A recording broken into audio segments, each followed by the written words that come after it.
ಅಮೃತ TV ಕರ್ನಾಟಕಕ್ಕೆ ಸ್ವಾಗತ. ನಾನು ಅಕ್ಷತಾ.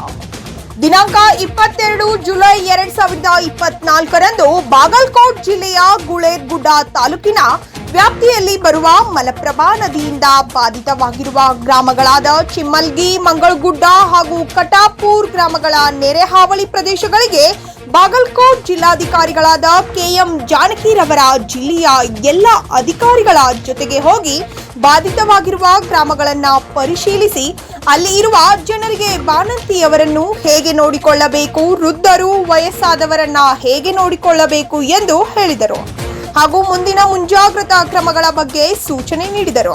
ಈ ಸಂದರ್ಭದಲ್ಲಿ ಉಪವಿಭಾಗಾಧಿಕಾರಿ ಸಂತೋಷ್ ಜಗ್ಲಾ ಸರ್, ತಹಶೀಲ್ದಾರ್ ಎಂ ಮಂಗಳ, ಕೃಷಿ ಹಾಗೂ ಕಂದಾಯ ಇಲಾಖೆಯ ಅಧಿಕಾರಿಗಳು, ಗ್ರಾಮ ಲೆಕ್ಕಾಧಿಕಾರಿಗಳು ಸೇರಿದಂತೆ ಗ್ರಾಮದ ಜನರು ಉಪಸ್ಥಿತರಿದ್ದರು. ವರದಿ ವೀರೇಶ್ ವಸ್ತ್ರ.